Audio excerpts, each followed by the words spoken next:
material, study unit 9 and 10.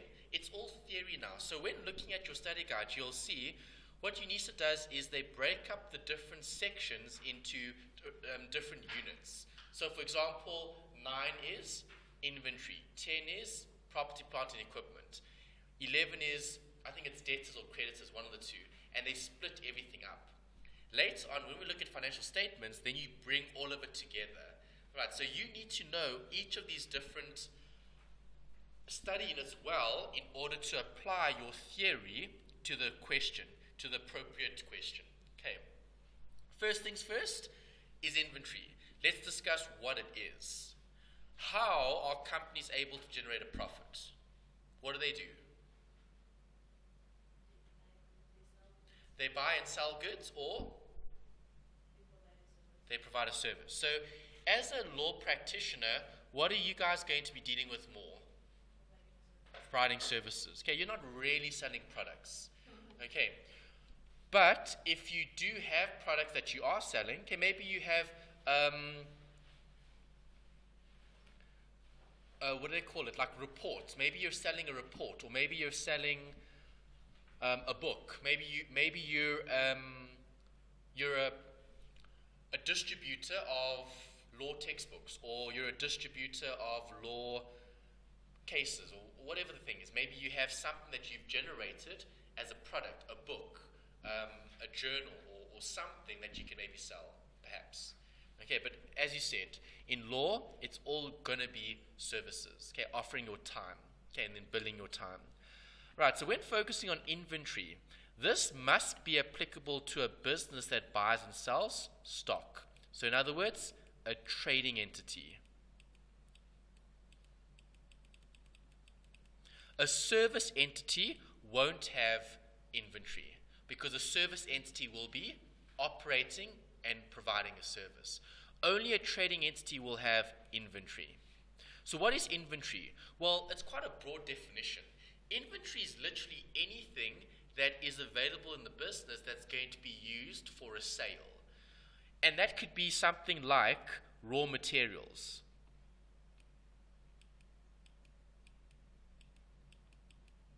Raw materials would be considered inventory or part of it, because I'm going to take the raw material and I'm going to manufacture something. So let's talk about furniture. So these chairs and tables that we've got, okay, obviously wood and metal and other things go into making it. Okay, obviously paint and so forth. And then you've got a table. So if I'm looking at raw material, it's still considered inventory, but it's just not in the finished form. Then, if I process it, I'm going to get work in progress. Work in progress is something that's still being built. Right, so maybe the frame of the desk, the tabletop, okay, the material for the chairs, etc. And then once you've got the actual finished product, then I'm going to sell it. That's the finished product. So inventory can be classified in many different categories. It can be goods sold. It can be manufactured goods. It can be finished products. It can be goods that are consumed. It can be raw material. It could be work in progress. It could be many different things. But as long as it's part of your operation, something that you're going to be using for sales, then it'll be considered inventory. The most important thing is, what type of account is inventory? Take it back to its basics. What is it? It is an asset good. So if it's an asset, what balance will it have? Debit balance, good. You have two systems. You have a periodic system and you have a perpetual system. Both systems can be used for managing inventory, but a company will have to choose one or the other. So I'm either going to use perpetual or I'm going to use periodic. And the reason why is because you're looking at the accounting of stock. So what is the difference? Well, perpetual is when I have individual items, and I don't have that many items. It's continuous. So when you think of the word perpetual, think of the word continuous. Continuous meaning we're going to keep track of everything all the time. Right, so the example here could be a car dealership. Is a car dealer going to know exactly how many cars they have at all times of the day? Yes, they would. Right, if a car goes missing, is that good or bad? That's bad. Right, and now you don't want to wait till the end of the month to realize I'm missing a car. Okay, that's bad. So car dealers are going to look at things on an individual basis. Every single item is going to be monitored and controlled. Whereas periodic, then I'm going to use e.g. here, a retailer or a wholesaler. Okay, so we're looking at a big business, okay, like this, a factory, okay, wholesaler, retailer, right, so your Pick and Pay, Woolworths, Checkers, Game, Macro, right, those are big businesses, okay, those shops, those stores have hundreds of thousands, maybe even millions of items in their store. Okay, so think of a big warehouse like a Macro, right, if you go to a big wholesaler, that place is huge. All right, so are you going to be individually managing and monitoring every item? No, you're not. Okay, you're going to be using a periodic system. Right, so periodic means things are going to be monitored and managed in periods. Okay, and that involves a stock take. So we're going to be counting stock, and we're going to be seeing, well, what's the total? How much do I have? How much did I start with? How much did I end with? How much did I buy during the month? And then you'll have an idea of how much you've sold. Okay, so simple example. Okay, Lebogang is running a business. Okay, that's your business. Right, Lebogang is not going to keep track of every single individual item. All she's going to do is count how much she has at the end, count how much she has at the beginning. And then obviously if you buy stock during the month, you'll know how much you've bought. Right, so here's the example. You start, so opening stock. Opening stock is 10. That's how much you start with. It could be 10 items. It could be 10 rand worth of items. It doesn't matter. It's just 10. Okay? So you start with 10. Then you know you needed to purchase more goods during the month. So you purchased 100 during the month. Okay, you're not going to be keeping track of every single item, right? Because periodic is lots of items. I mean, that could be 100,000, 100 million. Okay, it's just a number. What do you do at the end of the month? You do a stock take, and you see your closing stock is 30. So I started with 10, I bought 100, I ended with 30. What must the difference represent? The amount that you would have sold, exactly. And that's the premise for the periodic inventory management system. It's a inverted commas, it's a lazy way of keeping track of your stock, where you're only going to be looking at what I start with, what I buy, and what I end with. That's it. Okay. So now, if I had to analyze this business, if you started with 10 and you bought 100 and you only have 30 at the end, that means 10 plus 100 minus 30 gives me what? 80. 80 is representing the amount that you've sold. Okay, makes sense. We need to look at inventory. When looking at inventory, sorry, the spacing is not so great on your slide. Okay, there we go, that's better.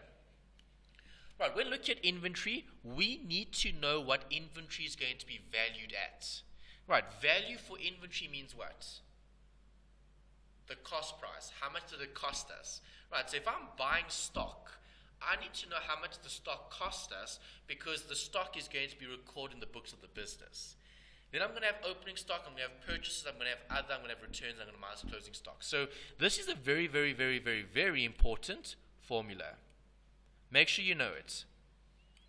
Cost of sales is opening stock plus purchases plus other costs. Other costs, we'll discuss what they are. Other costs could be things like import duties. Okay, if you're importing goods.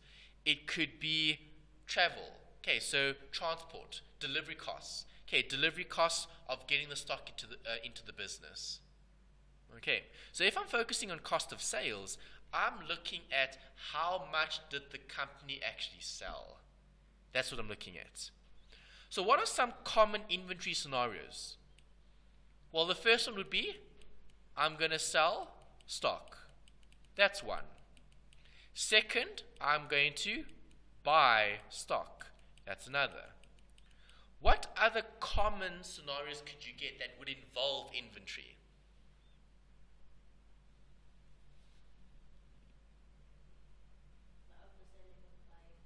Yes, without the buying and selling, what other?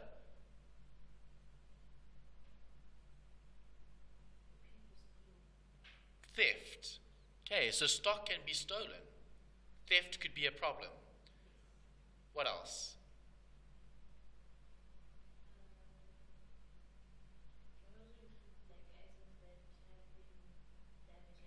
Good. Damaged stock. You might have to write off stock. Good. What else? Are you always happy with the goods that you buy and sell? No. So there could be a return. Exactly. Good. So there could be a sale return or there could be a purchase return. Meaning, I'm going to return to my supplier goods that I don't want, or customers come back and return goods that they've bought. Makes sense? Right. Could I take stock for personal use? That would be drawings. Can I donate stock to other charities? Yes, I can. Right, so there's a lot. I've tried to list some of them here. We've actually spoken about quite a few of them. Returns we spoke about, buying stock we spoke about, donating we spoke about, returning, drawings we spoke about, closing stock, carriage, okay, writing down, so stock that's damaged. Okay, maybe the theft we can put there. Okay, you mentioned stealing stock. Okay, so theft could be something that you could consider, definitely. Right, but don't worry about all these different scenarios. You'll see if you just keep it basic. Remember we spoke about how to approach transactions. Right, so let's just recap one. If I buy stock, stock is going to go up. Stock we would consider is an asset. If we're using one system, we'll discuss which system we're using. And then we'll record that as an asset that's going to increase. And if I'm buying stock using cash, bank is going to be credited. Bank is going to decrease. Makes sense? Perfect. Okay, just a note here about inventory. When looking at valuating inventory, okay, in terms of valuing it, I'm looking at the historical cost. Historical cost is what did I buy the stock for? Right, so if I'm buying stock to sell, there's going to be certain costs that I'm going to have to include in the cost price of the asset that I've purchased. Okay, and that's what you're looking at here. All the accounting modules, from Unisa's point of view, always look at historical cost at this level, okay, at a introductory accounting level, okay, first module of accounting. They don't look at any other measures of measuring stock, okay. When looking at inventory, if I'm looking at the cost price, I'm going to include any cost of transportation. I'm going to add any import duties, railage and carriage, on purchases, insurance, handling, rebates, etc. Any cost associated with buying the stock will be included in its cost price. Right, so let's talk about VAT vendors. Okay, you know that VAT vendors are companies that have registered for VAT purposes. Do you agree? So as a VAT vendor, if I'm buying stock, what VAT will I have on buying stock? Input, output. Input. Okay, you picture that diagram we spoke about not so long ago. Okay, if goods are coming in, there's going to be input VAT. If goods are going to go out, there's going to be output VAT. So when I sell goods, I'll have output VAT. When I buy goods, I'll have input VAT. Exactly. Good. Right, so VAT vendors claim input VAT. So what is the amount or the cost that are going to be recorded? Will I record the purchases at the VAT inclusive or VAT exclusive if I'm a VAT vendor?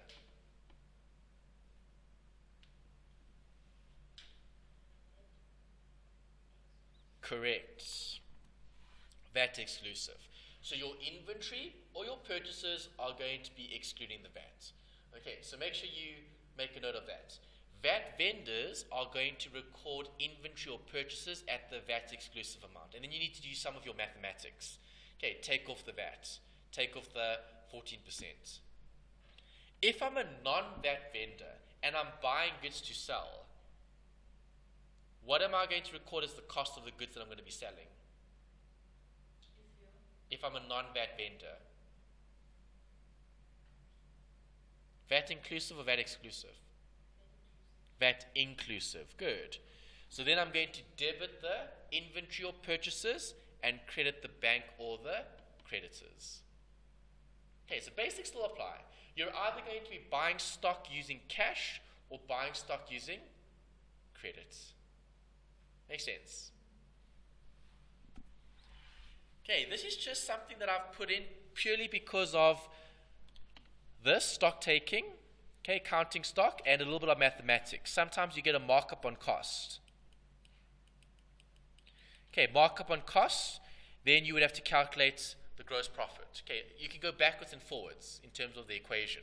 Right, if you've got a markup, you can work out the gross profit. If you've got a selling price and cost price, you can work backwards. Okay, so is it possible to complete a stock take? Always possible to complete a stock take. Not always. Okay, if you don't or if you can't, then we need to use markup on cost. Okay, markup on cost is going to give us a way of calculating an amount if we don't have all the information. Okay, so sometimes companies can't count all their stock. Maybe there's a fire. What happens if stock is damaged or written off? Okay, you won't have the right amount or the accurate amount of stock. Okay, so this is just showing the actual workings. If I'm looking at gross profit, it's gross profit over sales. Right, so if I have gross profit, I can work backwards. That's what I'm trying to show here. You can work backwards and forwards to work out the different figures. Okay, because remember, you've got a ratio. Cost price, markup, and selling. Cost will be 100, a markup will be a percentage of. It could be question mark. Okay, and then selling would be cost price plus markup, 100 plus MU. Okay, so if it was 40%, it'll be 140. Okay, 100 plus 40. If it was 50%, it'll be 100 plus 50. Okay, so it's just looking at a scenario where if you aren't given all the information, then you need to think about your markup on costs, okay, your ratios, okay, a little bit of mathematics. Right, and that covers study unit 9. So study unit 9 is just looking at inventory. Just remember, periodic versus perpetual. Okay, something else that I want to maybe add here. What do we call stock when we use perpetual? Inventory. What do I call stock when I use periodic? Purchases. Right, so from an exam point of view, are they going to tell you what system is being used? No, they won't. They won't. So how will you know what system is being used? You need to look for the vocabulary.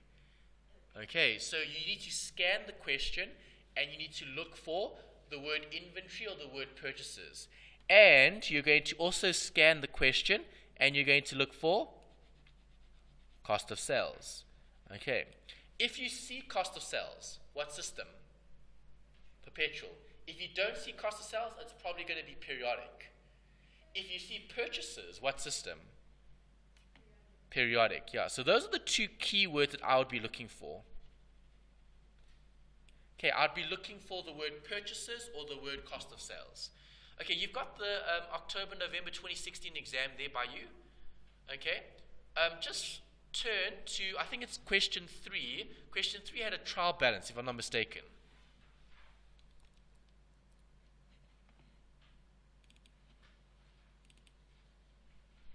Here's the past paper. Where's the trial balance? Here's the trial balance. Oh, question 4. Okay, so in question 4, you have a trial balance. Debit side, credit side. Okay, I need to know what system is being used here. So can you see anything that tells you what system is being used here? Any words stand out? There we go. Okay, that's it. Purchases. When I see the word purchases, I know they're using what? Periodic. Okay, purchases, returns, purchases, anything. If it was carriage on purchases, railage on purchases. If I see purchases, I know they're using periodic. That's important. Okay, they're not going to tell you what system. You can read that question. Nowhere in the question do they tell you what system is being used. All right, so you need to know. Do they say? Where? Oh, okay, addition information. They don't have to give you that. All right, okay, so maybe not the best of examples.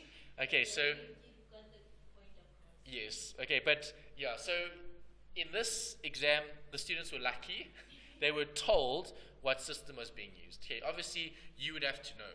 Okay, the key is looking at the words, the keywords. Right, so I'm looking for the word purchases, I'm looking for the word cost of sales. Great. All right, so that covers the theory in number 9.